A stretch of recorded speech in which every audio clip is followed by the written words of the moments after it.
Hello, and welcome to another Talk to Stu with me, Stuart Magoo.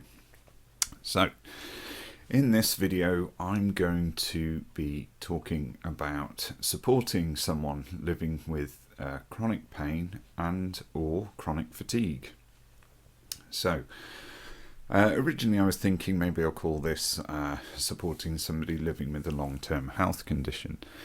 But there can be very different things for you in your role as a carer.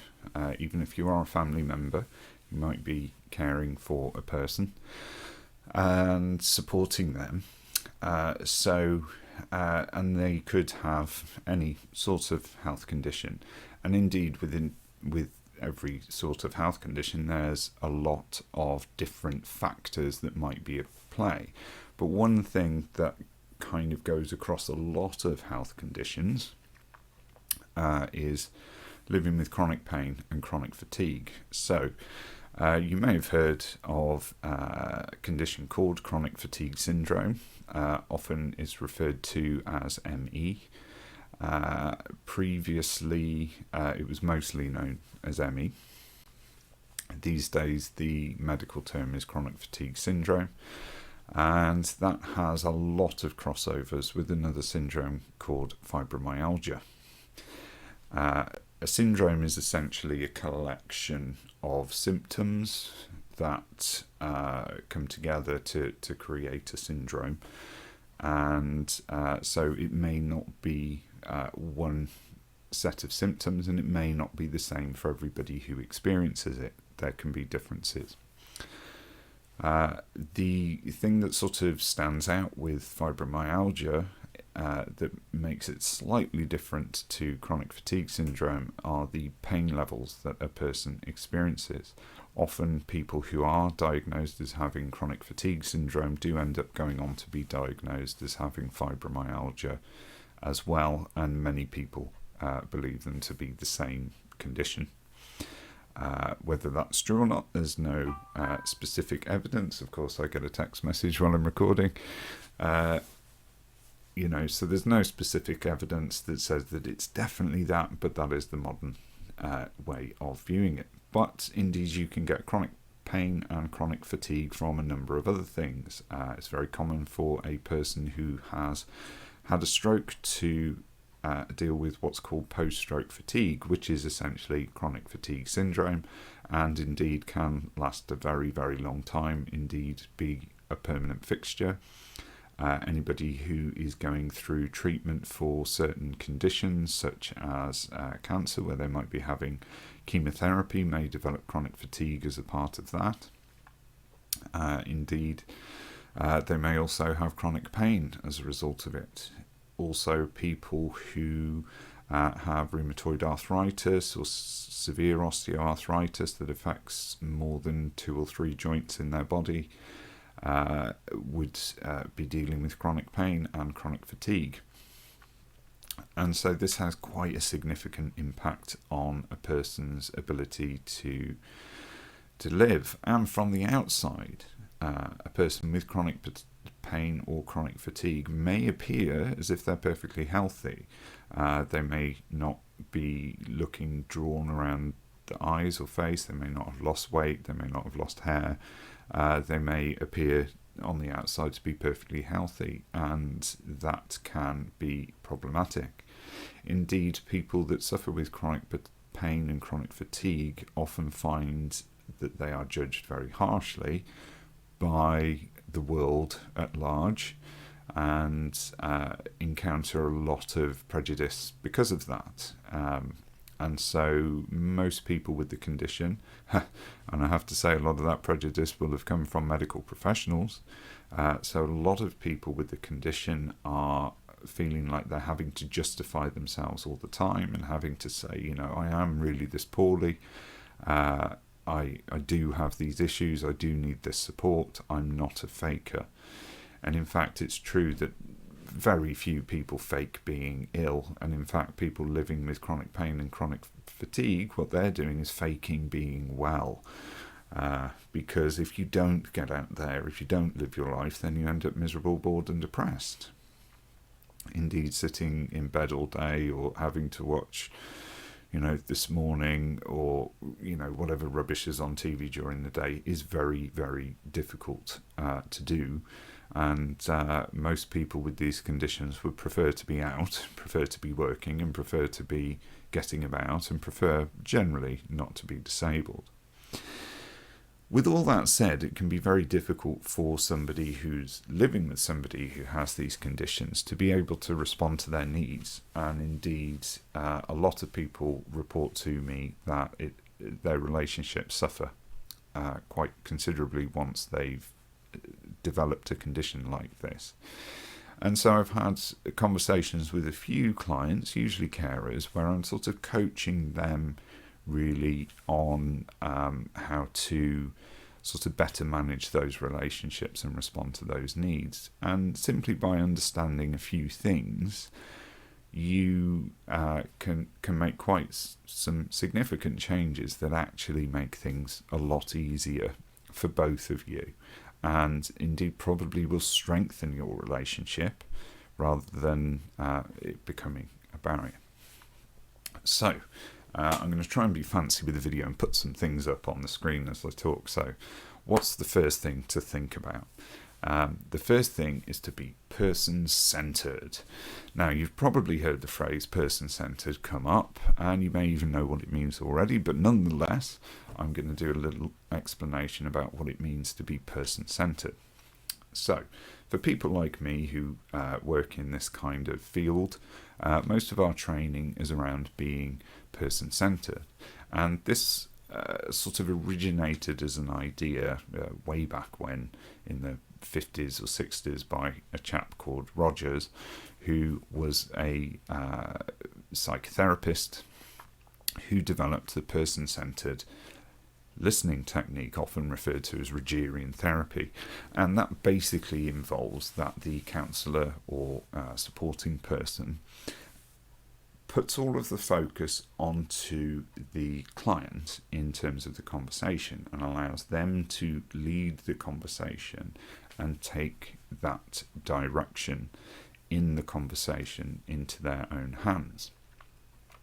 In so doing, this often leads to better awareness of needs that a person has. Okay, and then the therapist is able to respond to those needs or help that person realize those needs themselves, one of the two things. So that since then has become a mainstay of all of the caring profession, or at least should be. And so the majority of training that people will have when they first start getting into this work is around being person-centered. And so what that means is focusing on the needs of the individual that you're supporting. So, and focusing on those needs, this isn't a case of like, let's, spoil a person, allow them to be selfish or whatever, because that's not what it is. It's about responding to a person's needs. So we all have needs. We need to eat, we need to sleep, we need to go to the bathroom to relieve ourselves, we need to wash, we need to go out and see people, we need to socialise, and so on and so forth. So we all have needs, and everybody's needs, generally speaking, are about the same until a health problem comes along. Now, the important thing about a health problem that creates needs is that it's not the person themselves creating those needs, it's the health condition. So the person has no control of it, and as we previously mentioned, they would rather not have it and rather not have these needs. But nonetheless, they do. And it makes the person very depressed and very stressed out if they feel that those needs aren't being responded to in a fair and constructive way. Often people feel really good when a professional comes into their home who understands being person-centered and helps that person to bring out their needs, recognise what they are, and put things in place or support that person to meet those needs. Okay, and that person, just from that recognition of those needs, feels much better, feels like they're being listened to. So that's the key with being person-centered. It's first of all having a conversation and saying to the person that you're caring for, what do you need Tell me about your condition. Tell me about how it affects you on a day-to-day basis, what the frustrations are for you. Let's get it all out in the open. Just be honest with me. So then we need to listen. So how do we listen? Is it just a case of letting that person talk and hearing what they're saying? No. That would be frankly easy if we could do that, but unfortunately what's required is something called active listening.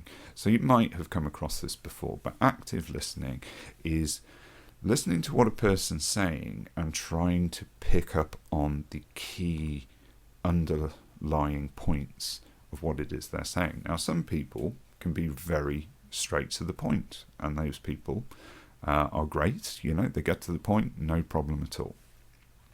Other people can ramble around the houses a little bit, and often that's fine, but it can be difficult to kind of keep them on track. So, for example, you might say to somebody, well, when was it that you developed the problem with your elbow? And they'll say, well, what it was I remember I went to college and I played tennis for years, and it was fantastic, and I really enjoyed that. And then a long story starts before you actually get to the point of the actual problem with the elbow, and even then the question of when did it happen hasn't actually been answered. So you have to allow that person to tell their story, get through to the end of it, get all the information that you can from it about the elbow, and then say to them, that's great, but when was it that it started? Was it 2 years ago, 3, 4, 5? And then be direct to the point in that way. So if you're obtaining information, allow the person to speak. Why? Because as they're explaining things to you, you will be able to pick up a lot of things underneath it. As they go into the story about their elbow, they might be talking about things that have happened in their family life. It might be to talk about how, they dealt with this situation at the time. You might be able to pick up on coping strategies that they went through. All the while, they're just explaining to you the history of the elbow. But there's going to be lots of things in there. So if somebody starts to ramble, which I want to do, let's face it, then just let them go with it. Can feel a little frustrating at first. Try and turn off that inner voice that's saying, get to the point. Turn that off and just let them talk. And quite often you find some funny stories in there along the way. So that's the first thing. Allow a person space to talk and allow them to follow their own direction with the talk that they are engaging in, because they may have, for example, a bit of a fuzzy mind, a woolly brain. If their condition is affecting them, we call it brain fog with fibromyalgia and chronic pain, chronic fatigue, and that can come with other conditions as well. So they might kind of be a bit hazy on certain things. Just allow them the space to talk. Part of the active listening, which both helps you to focus on the important points and also make the person feel that you're focusing on the important points, is something called reflection. So a lot of us have a tendency when somebody says to them, oh, I'm feeling really tired today, to say, oh, I'm feeling really tired too. You should avoid this at all costs. That's not reflecting, that's comparing. Okay? People don't want that or need that when they're dealing with something. What they would prefer you to say is, okay, so you must be feeling quite fatigued then. So that's a key element in how reflection works, is a person makes a statement and they use a word like tired. I'm feeling really very tired today. Well, we know that they suffer with chronic fatigue syndrome, and we know that fatigue is the correct medical term for chronic tiredness, or tiredness that won't go away or isn't improved by sleeping or rest.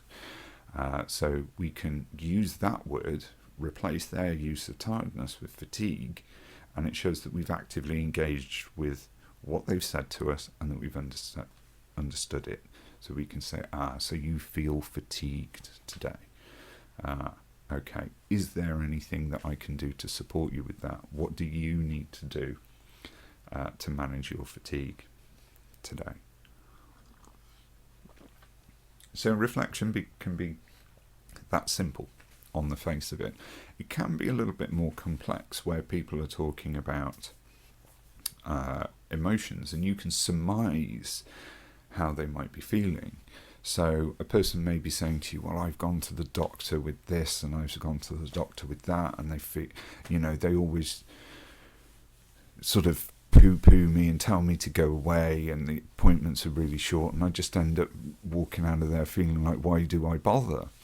And you might say, so it sounds to me like you feel like they're treating you as if you're a malingerer, that they're not really looking into it properly, and that they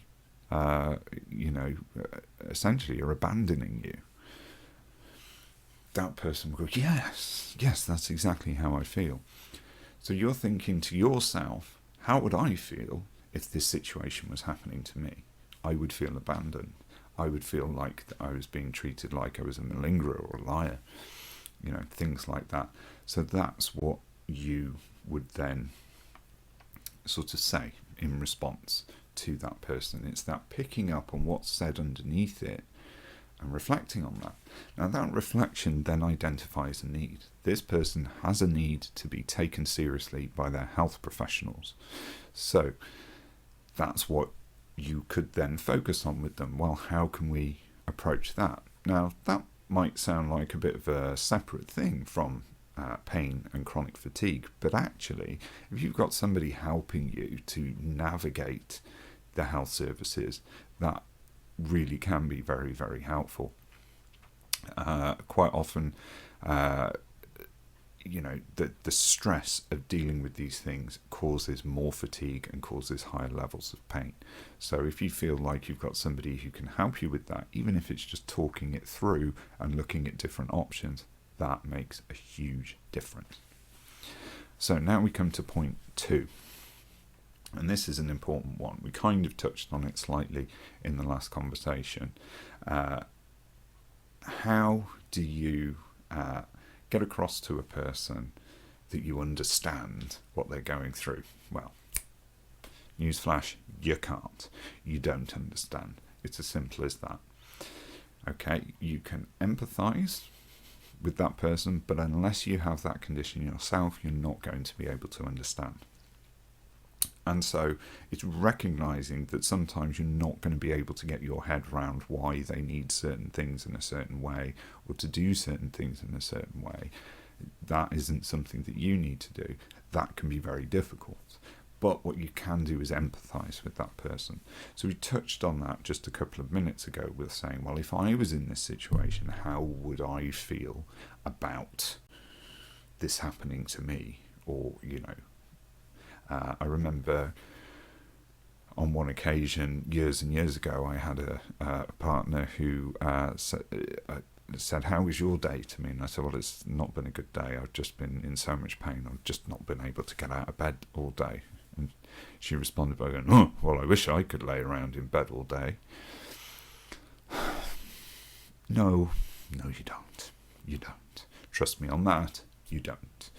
And that's a terrible thing to say to somebody, because it sort of implies that what you're doing is being lazy, and that you're just laying around because why not, sort of thing. And it also minimises the level of pain and discomfort that you were feeling that kept you in bed in the first place. So needless to say, that person's not in my life anymore.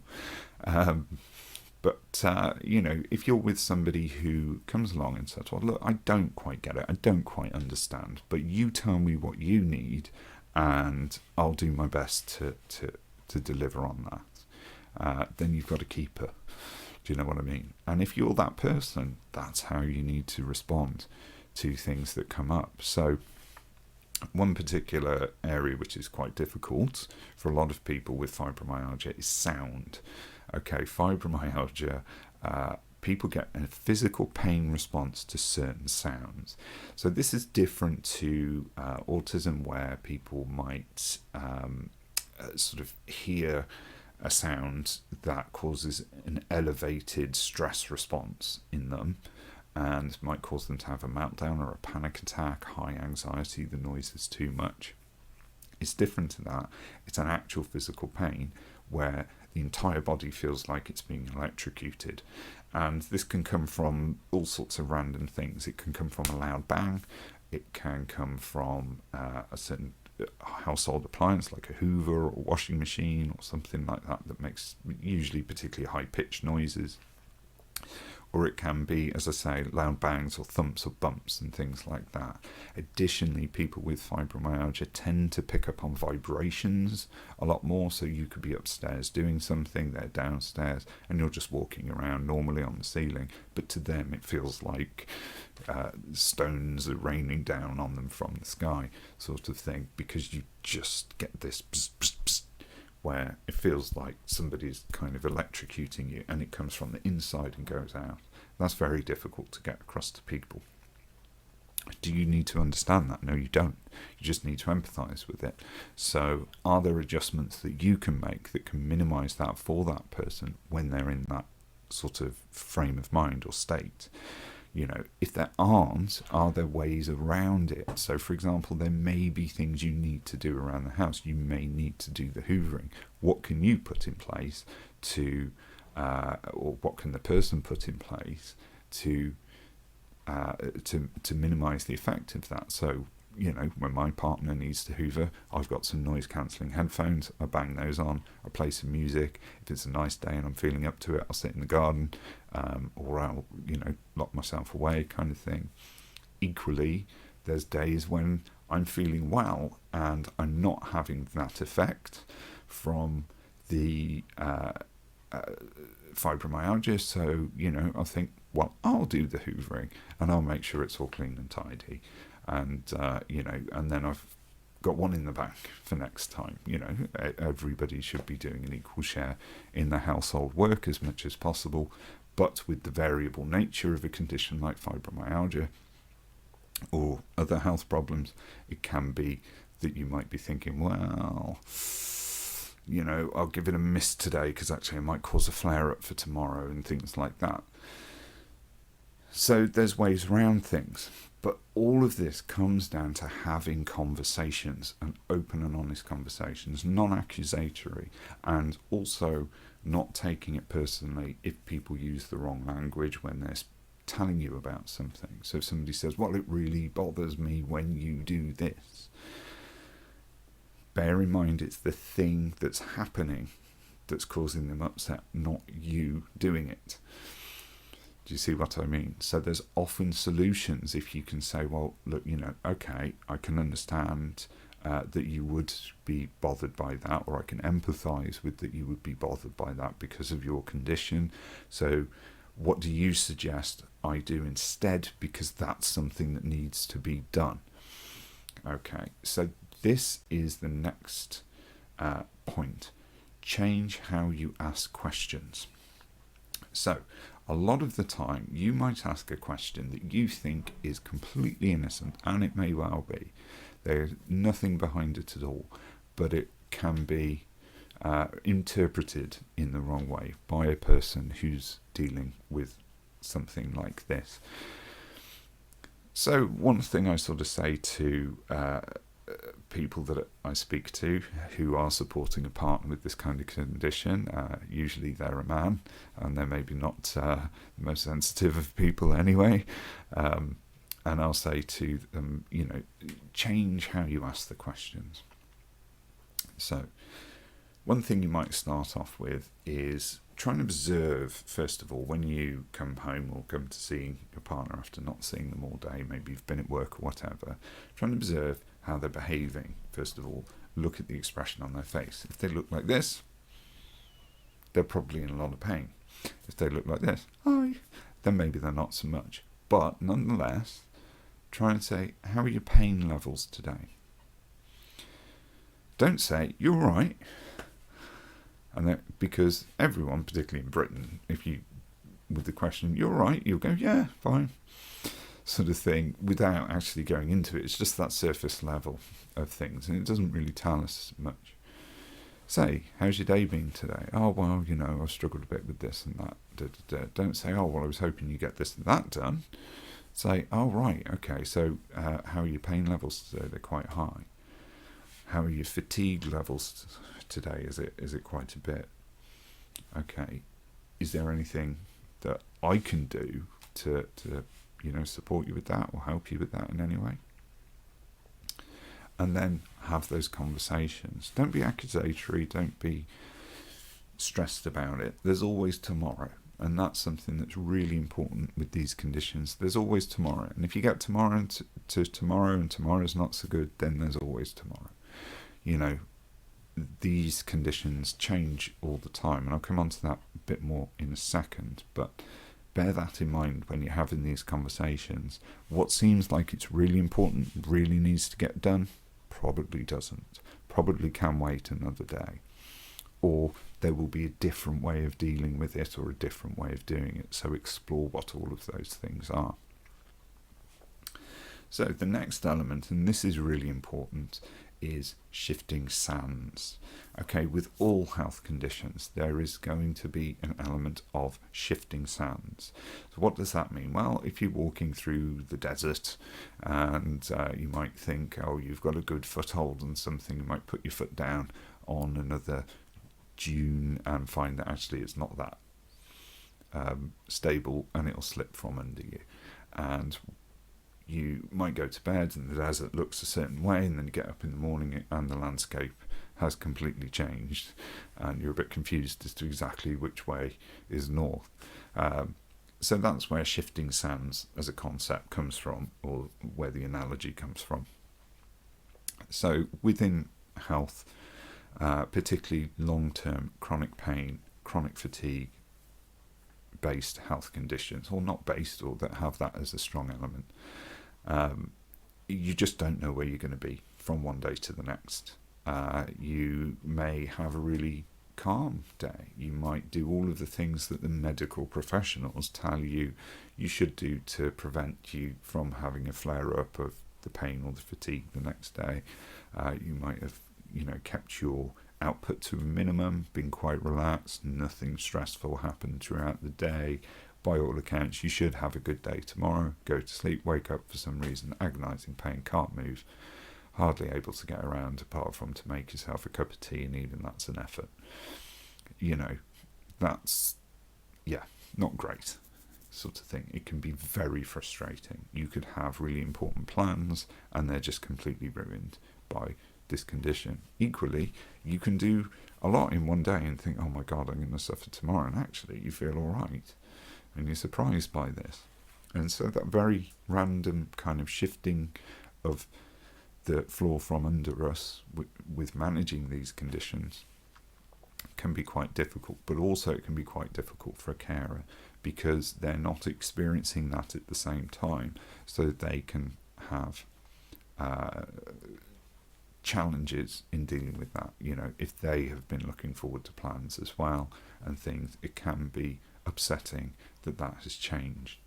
I remember supporting a gentleman who was in his early 70s, and his wife had developed a life-limiting health condition, and he was just completely mortified by this because he'd worked so hard towards his retirement, and he had these visions of them getting in the camper van and going off travelling and all of these things, and of course this had happened and he couldn't do that. His retirement was ruined as far as he was concerned. And so when dealing with him at first, it came across as quite selfish. I was sort of like, this guy's being quite rude sort of thing on the surface. But when I actually sat down and started talking with him about this, it was a very different thing. He'd worked so hard all his life for his wife and his children and the house, and he'd done all of these things, and that was his focus. And he felt like life was doing this to him, not his wife. And the blame and anger that he felt was at the circumstance and the situation. And once I helped him work through those kind of feelings and see it for what it was, he was able to make big changes and approach it in a very different way. And eventually they did get to doing those things that he thought they wouldn't be able to do. They just had to approach it differently. So for a carer, when you are supporting somebody who is changing on a day-to-day basis and you don't quite know where you are, it can be really, really frustrating, and it can be very hard to deal with. So my best advice to somebody in that position is seek out support from other carers. Potentially look for a caring organisation that represents family members and friends who are carers to loved ones. And quite often they have group events. It might be a teaching day where they're teaching you some legalese about something to do with the healthcare system or lasting power of attorney, whatever. Doesn't really matter. Or it might be a specific peer support group. Whatever there is, try and get yourself involved with that. Peer support really can be the absolute best thing for everyone, in that you can get all the advice in the world from medical professionals, but for someone who's living it, that can make all the difference. And it doesn't matter whether the person you're supporting is a child or an adult or elderly person, doesn't matter. That kind of peer support really pays dividends, and even just someone who can listen to you and go, yeah, I know how you feel, I know how frustrating it is, and so on. And do be aware that the person who has the health condition, they're not having these shifting sands elements, they're not doing it intentionally, they're not doing it to get attention, to hurt you, or things like that. More often than not, people are as frustrated or more frustrated than you are as a carer when something goes wrong. So try to have backup plans with things. So for example, maybe you've planned to go out to have a meal and go to the cinema together, and then you've booked the table, you've booked the tickets for the cinema. It's a bit of a loss of money for the cinema tickets. That's a shame. Jump on Facebook, see if anyone else wants the tickets first of all, or whatever social you use. But then have a backup plan in mind. Well, we'll get a takeaway in, and let's do it a little bit romantic styles. I'll make a fuss out of it. And if you want to go to sleep after eating, that's absolutely fine. Maybe I could read a book with you, read a book to you, things like that. It can be fun to make up the voices, or if the person's up for watching a film, create a cinema experience for them in the home, something like that. Flip the thing on its head. It can be really frustrating and really annoying when you've got those plans and they go sideways, but I promise you it's as bad for the person who has the health condition as well. So just try and flip the script, as the Americans say, and see what you can come up with. So hopefully these tips that I've given you today will kind of get you in the slightly more open and maybe resilient mindset for supporting somebody who has long-term chronic pain or chronic fatigue, or any long-term health condition, if these things apply to that. Remember, most of all, conversation is the most important thing. Talk to that person about it. People often feel like they're going on about it, or they're a burden, or those kind of things. You don't obviously want them to feel worse about those sort of things, but encourage that conversation. Encourage them to know that it doesn't matter and that you don't mind talking to them, and that will go a long way. Just the fact that you make that kind of effort will go a long way. And again, if you yourself need support or advice, do seek out locally to you carers support organisations. If you're not sure where to go, do some Google searches, go to your county council website. That will have information, usually through adult social services pages on their website, about what's out there and what's available. And just be open to discussions as well with peers or people who are in the same sort of situation with you, and try and encourage those kind of friendships. Because things change, you may lose old contacts and old social groups that you had, but it can be a good thing because actually you can develop new social groups and new social contacts that are more keyed into the new life that you have with the person that you're supporting. It can seem really difficult at first, but actually there can be some really positive things come out of it.